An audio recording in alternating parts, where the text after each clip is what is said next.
Former Heart drummer Michael DeRozier didn't like his playing on the song Little Queen. We talk about that and a lot more on this edition of Rock History Music. I love your fills on Little Queen. I mean, there is that to me, it was like a sort of a Keith Moonish, Bonham-y kind of, it's kind of like that. I remember trying to emulate it and I couldn't. I'm an average drummer. My son's the good drummer. But how did you come up with that? I mean, that's. Well, sometimes I listen to it and I think that it's, I don't like it. I don't like what I played on that. Some of the things I think are okay. That song was it was the only song I think that Heart ever got credit as a band.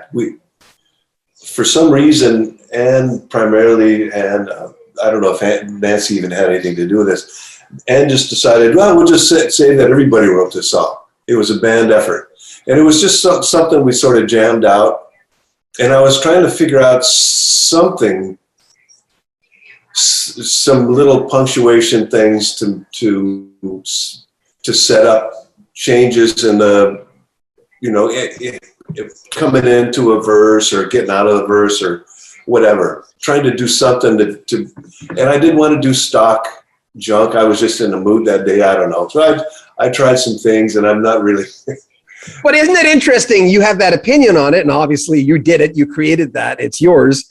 But when I heard it, because I bought that record when I came to Moncton. I lived in Miramichi. I'm from Miramichi in northeast New Brunswick. I came down to Moncton to see Seals and Crofts with Chilliwack opening for them, because I remember moments in time when I bought albums. We all do, right?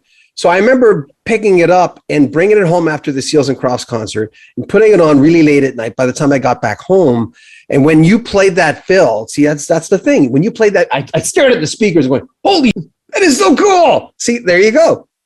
Well, then I don't feel so weird about that. I loved it. I tried, like I said, try as I might, I couldn't emulate it because there's certain things I couldn't do. Like the halftime shuffle, the Purdy shuffle and the Bonham shuffle. It made into the halftime, Rosanna shuffle. I could never do that. Chase, after a month, he had it down. Like, what the hell? Jesus. Oh, you could do it.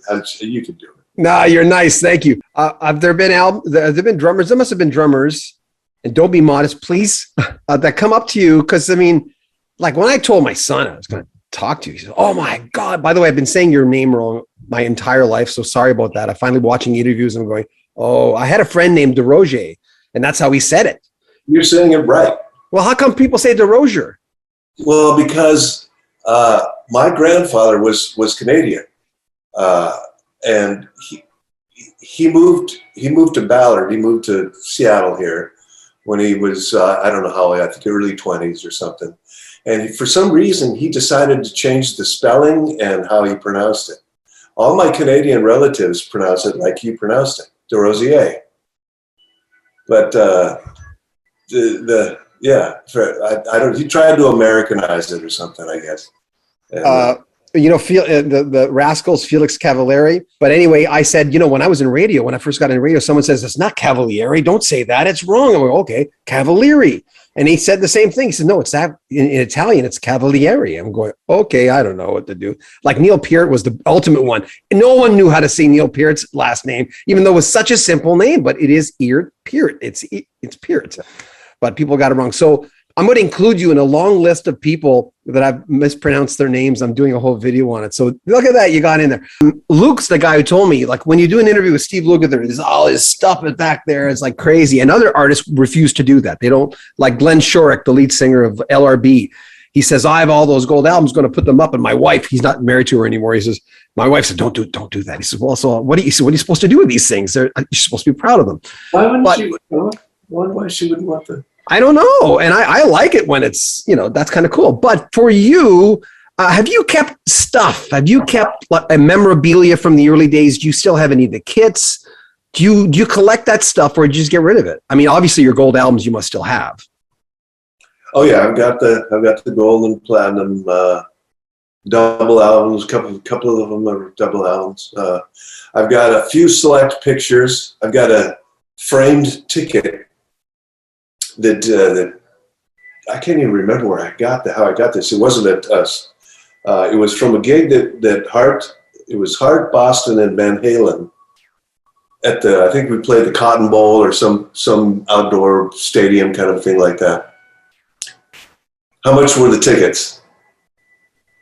$15. Oh. So yeah, I got that framed. There's a picture of me and Buddy Rich. We did one of Carmine's drum battle things. Buddy was a judge. I was a judge. Carmine was a judge. So I got to hang with Buddy Rich, and I got a picture of me and Buddy framed. Some pictures of my son, and I don't have a lot. I only have so much wall space in my little office, so definitely have the albums up there. We'll have more from Michael DeRozier, bassist Steve Fossen, guitarist Roger Fisher, and former Heart manager Mike Fisher coming up the next few days. Keep in mind, the Fisher Brothers interview was from 2 years ago. And as we've said before, any of the things that the guys have said about their former bandmates, Ann and Nancy Wilson, well, Ann and Nancy are more than willing to come on the channel and talk about their sides of the story. Remember the 2 Ps if you want to support Rock History Music. You can join our Patreon to get early access to all our videos, or you can simply make a donation via the PayPal links, or buy a t-shirt. All the links are in the description, and all the links for the Heart members and Heart also in the description. I'm John Beaudin. This is Rock History Music.